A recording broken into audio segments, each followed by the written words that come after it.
अर्चनी बंदनी मुद मंगल में संत समाज।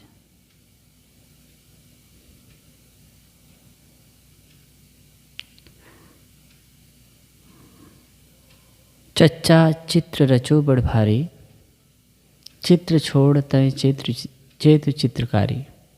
जिन यह चित्र विचित्र होय खेला, चित्र छाड़ तय चेतु चितेरा।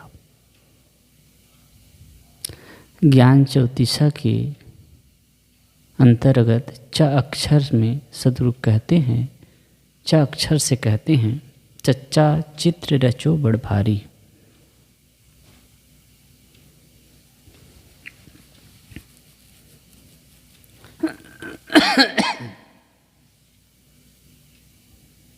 जीव ने बड़ा भारी चित्र रचा है। चच्चा चित्र रचो बड़ भारी, बड़ भारी ये मुख्य शब्द है इसमें। बड़ा भारी चित्र रचा है। चित्र छोड़ तय चेत चित्रकारी। और हे चित्रकारी जीव, चित्र बनाने वाला कौन है? ये जीव। जीव ने ही चित्र रचा है। कहे कि चित्र छोड़ तय चेत चित्रकारी। इन चित्रों को छोड़ करके, इसके मोह को छोड़ करके अपने आप को अलग कर ले। चेत जा, सावधान हो जा।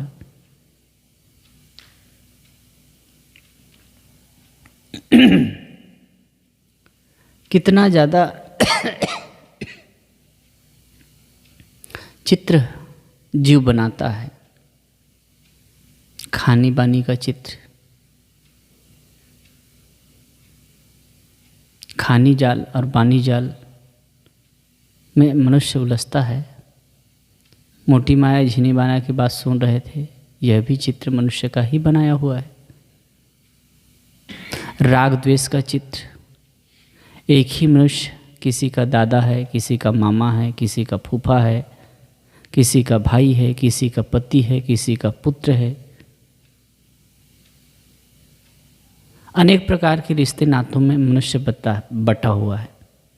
अब ये चित्र आरोपित है।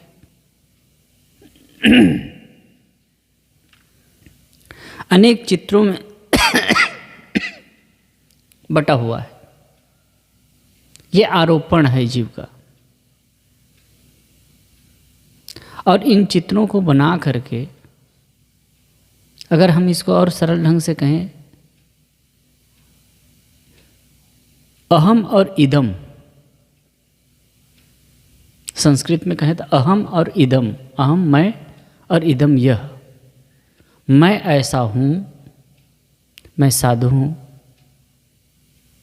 मैं ज्ञानी हूँ, मैं भगत हूँ, मैं विद्वान हूँ, मैं ब्राह्मण हूँ, मैं ये हूँ वो हूँ। इन चित्रों को बनाकर, और इदम यह मेरा है, ये परिवार मेरा है, ये धन मेरा है, ये कुटुंब मेरा है, ये जाति मेरी है। ये सब चित्र बना करके जीव दुखी होता है। ये मनुष्य का ही बनाया चित्र है, किसी दूसरे ने नहीं बनाया। मैं और मेरापन का जो चित्र बना करके जीव दुखी होता है, पीड़ित होता है, ये जग जाहिर है, हर आदमी जानता है। जब परेशान हो जाता है तब कहता है कि सब बेकार, सब बेकार। एक मोह का चित्र बनाया, और मोह के चित्र बना करके आदमी पीड़ित है। मनुष्य को दुख कौन देता है? उसका अपना बनाया हुआ है, अपनी मान्यता, अपनी सोच से वो दुखी होता है। एक संसार है बाहर का, एक संसार है भीतर का। वैसे मनुष्य अपना संसार खुद बनाता है। बाहर जो दिखते हैं प्राणी और पदार्थ, वो किसी के लिए बंधन नहीं देते हैं, किसी को फंसाते नहीं हैं, किसी को उलझाते नहीं। लेकिन अपना बनाया हुआ जो संसार है, अपनी मान्यता है, मैं मेरी की जो मान्यता है, इन्हीं में तो आदमी उलझता है। और इसी में उलझ करके दुखी होता है, पेट भर दुख भोगता है। इसलिए साहेब कहते हैं चच्चा चित्र रचो बड़ भारी, बड़ा भारी चित्र रचा हुआ है, भारी, भयंकर, विशाल, कठिन। जैसे कि कोशा का कीड़ा होता है, अपने ही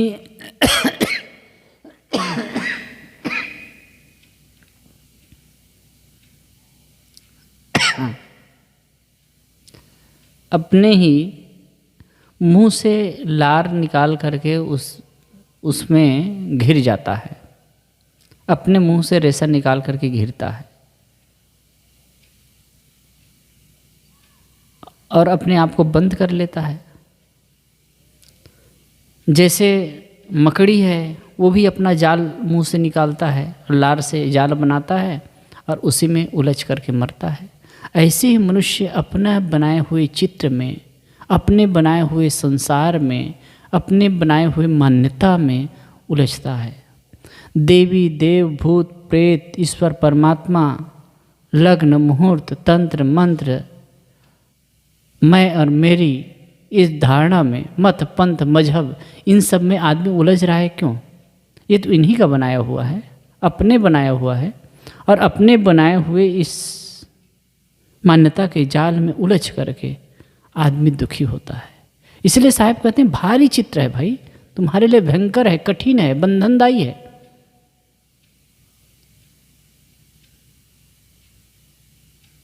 और इसको तुम समझ सकते हो। इसलिए कहते हैं चित्र छोड़ तय चेतु चितेरा, हे चितेरा, चित्र बनाने वाला जीव, हे चेतन, इन चित्रों को छोड़ करके अलग हो जा।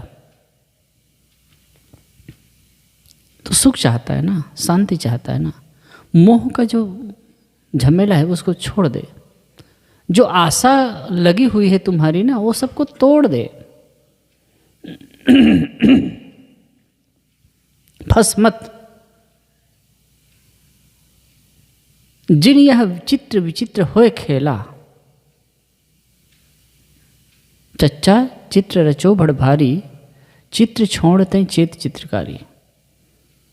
दूसरी अर्धानी में कहते हैं चित्र छोड़ तय चेत चित्रकारी, हे चित्रकारी जीव, तू चित्र को छोड़ दे।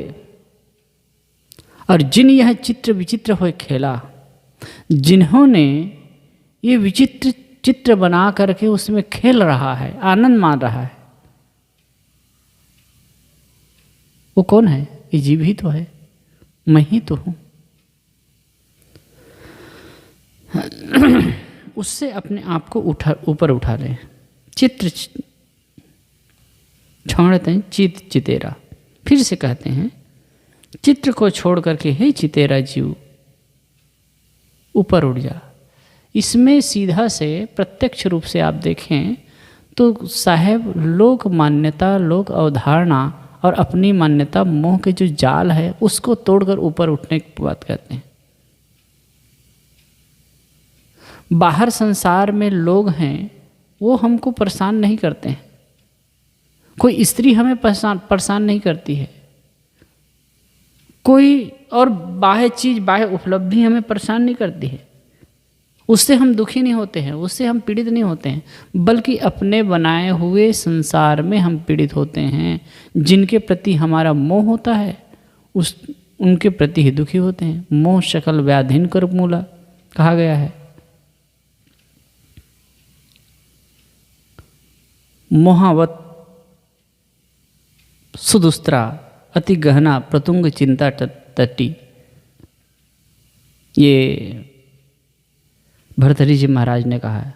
मोह का भंवर है जो अति दुस्तर है, कठिन है, इसको पार पाना बड़ा कठिन है। तो ये अपना बनाया हुआ, दूसरों से हमें कष्ट नहीं मिलता, अपना जो माने हुए हैं उन्हीं से कष्ट मिलता है। इसलिए साहेब कहते हैं इस चित्र जो बनाए हो तुम मन की मान्यता की चित्र, चाहे वो ईश्वर देवी देवता भूत भवानी की बात हो, और चाहे अपने मान्यता, अपने घर संसार मान करके उसमें मोह करने की बात हो, इन दोनों को छोड़ करके ही तुम शांति और सुख को प्राप्त कर सकते हो। आगे की चौपाई में कहते हैं, छच्छा आहि छत्रपति पासा, छकिन रहो मेट सब आशा, मैं तो ही छिन छिन समझावा, खसम छाड़ कस आपो बंधावा।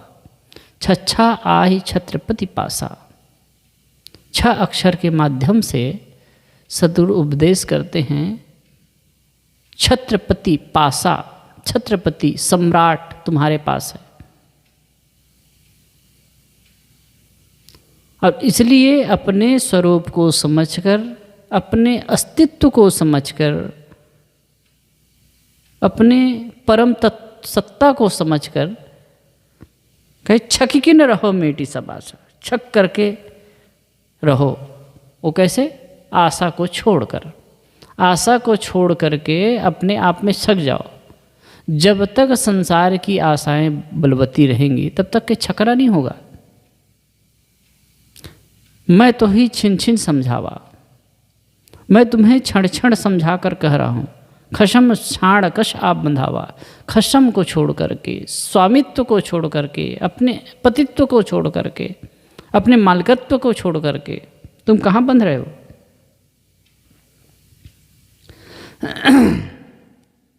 इस पंक्ति के पहले अर्धाली में देखिए, छच्छा आहि छत्रपति पासा, छत्रपति सम्राट पास है। पास है मतलब अलग है, दूर है, दूसरा है। पास है ये कहने के लहजा में कह दिया गया। पास भी कहने का ढंग है, खुद तू ही सम्राट है, फाड़ दे जल आवरण को देख ले विराट है।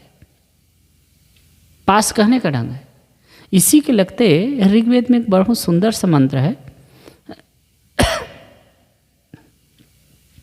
और कथन की उड़ान है, बड़ा मार्मिक है। ऋतस्य तंतुम विततम विचित्रे तत्पश्चात तद्भव तदाशित। ऋतस्य तंतुम विततम, ऋत के तंतु सर्वत्र फैले हुए। ऋत नियम, जिसको आज इटर्नल लॉ कहते हैं, चीन के संत ने उसे ताओ कहा है, और हम सामान्य भाषा में जिसे प्राकृतिक नियम कहते हैं। ये नियम सब जगह फैले हुए हैं, हर जगह नियम है। ये चांद, सूर्य, नक्षत्र घूमते कैसे हैं, उनका एक नियम है।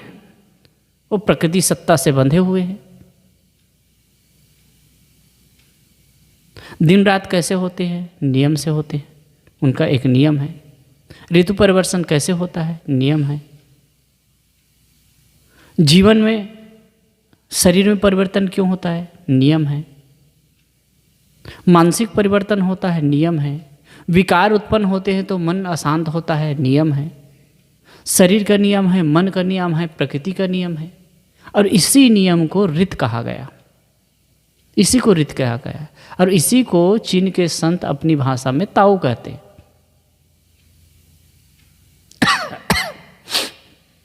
तो इस नियम को समझ करके ऋषि क्या कह रहे हैं, ऋतस्य तंतुम विततम, ऋत के तंतु सर्वत्र फैले हुए हैं। उसको जो देखता है, उसको जो समझता है, विचित्रे, चीर देता है, फाड़ देता है, मतलब जगत की वास्तविकता को समझ लेता है। हम पारक सिद्धांत के अनुसार कहें तो संसार की वास्तविकता को जो अच्छी तरह से समझ लेता है।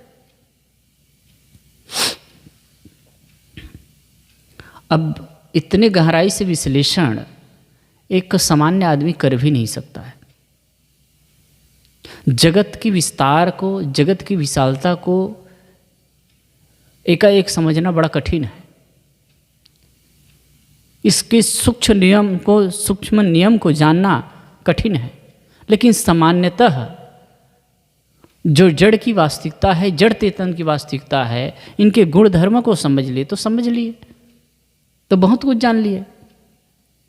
तो इसमें ऋषि कहते हैं प्रकृति के नियम को जो समझ लेता है, जान लेता है, तो क्या होता है, तत्पश्यत ऋतस्य तंतुम विततम विचित्रे तत्पश्यत। ऋत के तंतु सर्वत्र फैले हुए हैं, उसे जो चीर डालता है, फाड़ देता है, मतलब एनालिसिस करता है, विवेक पूर्वक उसे समझ लेता है, तब क्या होता है? तत्पश्चात, उसे देख लेता है। किसे? परम सत्ता को देख लेता है, अस्तित्व को देख लेता है, वो परमात्मा को देख लेता है। ऋषि की कहने के ढंग तो क्या देख लेता है मतलब वो दूसरा है, तो क्या तत्पश्चात तद्भवत, पहली उड़ान है कथन की, उसे देख लेता है।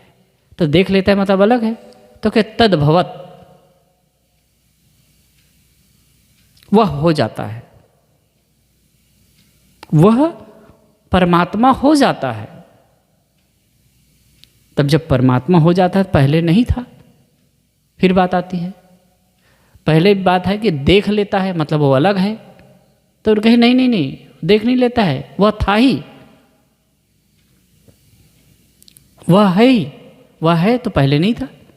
फिर कहते हैं तदासीत, वह था ही, तत्पश्चात तद्भवत तदासीत, वह उसे देख लेता है, वह हो जाता है।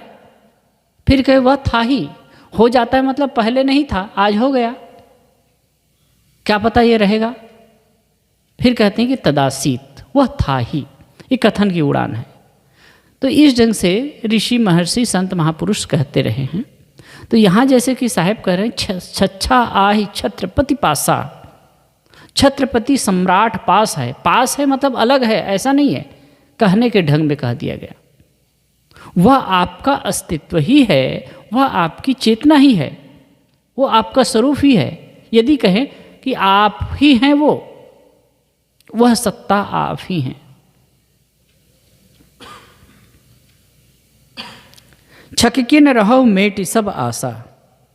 दूसरी बात कहते हैं, छककिन रहो, छक के रहो, मेटी सब आशा। छक करके कैसे रहेंगे? आशा को छोड़ करके। आशा छोड़ के हो निराशा, और कहीं कबीर तब देख तमाशा। आशा ही दुख देता है, आशा ही परमम दुखम नैराश्यम परमम सुखम कहा गया है। यथा संसिद्ध कांतासाम सुखम सुस्वाप पिंगला। आशा ही दुख लाता है और नैराश्यता ही सुख लाता है। आशा से ही तो दुख होता है। यथा संसित कांतासाम सुखम सुस्वाप पिंगला। पिंगला के लिए बताया जाता है, वो वेश्या थी और वो इंतजार करती थी पुरुषों की, पर पुरुष की इंतजार करती थी, पुरुषों को देखती थी, क्योंकि उनका धंधा था, अपना शरीर बेच करके निर्वाह करती थी। रूपजीवी थी। लेकिन एक दिन इंतजार करते करते रात के 12 बज गए, कोई नहीं आया। कोई भी उधर से कोई पुरुष निकलता तो वो सोचती कि मेरे से मिलने आ रहे हैं, मुझे शारीरिक सुख भी देंगे और धन भी देंगे। लेकिन देखते देखते लोग दूसरी तरफ निकल जाते थे। इसमें हताश हो गई और उसके अंदर आत्मचिंतन जागृत हुआ। वो आत्ममंथन करने लगे कि इन तुच्छ पुरुषों के पीछे मैं लगी हुई हूँ, उनको मैं मिलना चाहती हूँ, उनसे मिल करके तृप्त होना चाहती हूँ, उनसे मैं भोग चाहती हूँ। और घृणा सा हो गया उनको। और उसके बाद उसने संकल्प ले लिया कि आज के बाद इस कर्म में नहीं रहना है। फिर राजा के तरफ से उनको सुविधा दी गई कि कोई भी उसको उसके इच्छा के विरुद्ध न छेड़े। फिर वो साधना पथ पे लग गई। तो जब वो पर पुरुषों की इच्छा छोड़ दिए, अपने आप में संतुष्ट हो गई। जब तक आशा है तब तक के पूर्ण संतुष्टि कहाँ है? तो छककिन रहो, छकके तभी रहा जा सकता है जब आशा समाप्त हो जाएगी। अब इसमें यह नहीं है भोग की भावना है, जो स्त्री पुरुष वाले भोग, उसी की आशा नहीं, कोई भी चीज़ की आशा हो, कोई चीज़ की प्रबलता है हमारे चित्त में, किसी भी चीज़ की प्रबलता है, वो प्रबलता हमको चैन से रहने नहीं देगी। चाहे वो धन की हो, चाहे भोग की हो, चाहे खाने पीने की लालसा को लेकर के हो, कोई भी चीज़ के लेकर के, सहज रूप से हम जीवन जीते हैं तो ठीक है। एक चीज़ समझना होगा कि हम अपने जीवन को क्लिष्ट करते जाते हैं। जीवन सहज है साहब, और सहज रूप से जीने लगेंगे तो जीवन की आवश्यकता की पूर्ति हो ही जाएगी, जीवनोपयोगी चीज़ें मिल ही जाएंगी। लेकिन हमारे जीवन में जटिलता आने लगती है, हमको यही चाहिए, ये चीज़ चाहिए। कोई अच्छी चीज़ मिल गई तो उसके पीछे हम पागल होते हैं और उसी के पीछे दौड़ते हैं, चाहे सुख सुविधा के साधन की चीज़ हो या खाने पीने की बात हो। तो होता क्या है कि उसी के पीछे हमारा चित्त भ्रमता रहता है, उलझता रहता है, और जीवन में सुख के बजाय दुख होता है। तो साहब कहते हैं छकी के ना, छक करके रहो ना। तृप्ति जो आशा है, अधूरापन है, तो तृप्ति कहाँ है, संतोष कहाँ है? और ये ना हो तो आत्मतृप्ति हो सकती है। इसलिए संकेत कहते हैं आशा को छोड़ करके ही अपने आप में आप पूर्ण संतुष्ट हो सकते हैं। मैं तो ही छिन छिन समझावा, खसम छाड़ कस आप बंधावा। मैं तो ही छिन छिन समझावा। सदगुरु कहते हैं कि मैं तुम्हें क्षण क्षण समझा रहा हूँ। क्या समझा रहा हूँ? खसम छाड़ कस आप बंधावा। साहब कहते हैं कि मैं तुम्हें बारंबार ये समझा रहा हूँ कि एक तो दुनिया के प्रपंच में मत पड़ो और बाह्य मान्यताओं में न उलझो। ये बार बार समझा रहा हूँ। सदगुरु की वाणी में आप देखिए तो ऑल ओवर आप देखें तो ये दो चीज़ है। बाह्य मान्यताओं का जबरदस्त खंडन है और मन की आसक्ति का भी निरसन है। मोह जो बना लेते हैं, मन में आसक्ति हो जाती है, चाहे किसी भी चीज़ के लिए, चाहे धन के लिए, दौलत के लिए, अमुक चीज़ के लिए, कोई भी चीज़ के लिए। कई बार देखने में आता है, जैसे कि हम साधु संतों के जीवन में देखें, हम लोग देखें, एक बात पर तो ज़बरदस्त फोकस होता है कि भाई स्त्री माया है, उसके पीछे ना जाओ। और स्वाभाविक सी बात है भाई, एक दूसरे के देहा आकर्षण में पड़ करके और उलझते हैं। लेकिन उससे भी कहीं प्रबलता, जो धन की तृष्णा हो जाती है ना, खाने पीने की तृष्णा हो जाती है ना, मान प्रसिद्धि की तृष्णा हो जाती है ना, ये भी उतना ही दुखदायी है, उतना ही बंधन देने वाला है। तो कोई भी चीज़ की आशा हो, कोई भी चीज़ की तनिक सी भी आशा है, वो पीड़ा देने वाली है। लेकिन वो पता नहीं चलता है, लोगों से भी पता नहीं चलता है। एक चीज़ से बच गए और चीज़ पकड़े हैं। अनुकूलता के प्रति जो हमारी ललक होती है, मन में प्रीता का भाव होता है, और उनको लेकर के हम उलझते हैं, क्रोधित होते हैं। फिर जब प्रतिकूलता आ जाती है तो क्रोधित होते हैं। तो इन सब बातों को देखा जाए तो कहे कि भाई तनिक भी कहीं भी मन की आसक्ति है, आशा है, चाहत है, ये हमको दुख में डुबाएगा। जिन चीज़ों को लेकर के हम दुखी होते हैं, जिन चीज़ों के प्रति हमारा मन में भाव होता है, जिन चीज़ों के बिना हम रह नहीं पाते हैं, हमारे अंदर कठिनता होने लगती है, वही हमारे लिए बंधन है। और क्या? जिनके लिए तड़फ की भावना होती है, वही हमारे लिए बंधन है। चाहे कोई भी चीज़ को आप ले लें, सामान्य सी चीज़ में भी हो सकती है और बड़ी से बड़ी चीज़ में भी हो सकती है। तो यही दुख और बंधन का कारण है। जैसे कि आज 31 दिसंबर और ये समाप्त हो रहा है, और कल से अंग्रेजी महीना के अनुसार से नया साल आने वाला है। तो जो मन में नयापन आ रहा है, एक ने बहुत बढ़िया लिखा कि सब कुछ तो वही है। भर्तृहरि जी महाराज ने बहुत बढ़िया कहा है, वे ही निशि, वे ही दिवस, वे ही तिथि, वे ही बार, वे ही उद्यम, वे ही क्रिया, वे ही विषय विकार। वे ही विषय विकार सुनत देखत और सूंघत, वे ही भोजन भोग जागि सोवत और ऊँघत। महानिरच यह जीव जगत में भयो विदेही, अझू पलटत नाय कड़त गुण वेके वे। सब कुछ वही है, सब कुछ वही है। वही देखना, सुनना, खाना, पीना, भोगना, वही रात और दिन, वही सब कुछ वही वही है। नया क्या है? हमारी आसक्ति भी वही है, हमारी मान्यता भी वही है, हमारा जीवन का क्रम भी वही है, उसमें तो कोई परिवर्तन नहीं हुआ। और हमारी आशा और वासना भी वही है, और उसी में घनचक्कर में हम पिस रहे हैं। अब ये टूट जाए, सदगुरु कहते हैं ये टूट जाए तो आपके जीवन की सफलता है। और यही है, हम इस वर्ष में दूसरे वर्ष में प्रवेश कर रहे हैं, इस वर्ष की समाप्ति है और अगले वर्ष में प्रवेश कर रहे हैं। तो ये हमारी आशा और वासना है ना, हमारी जो तृष्णा है ना, हमारा मोह है, वो टूट जाए तो ये जीवन की सफलता हो गई। ये जीवन का आनंद होगा, एक उत्सव होगा। तो हम सबको चाहिए कि सदगुरु के इन उपदेशों को जीवन में लाएं।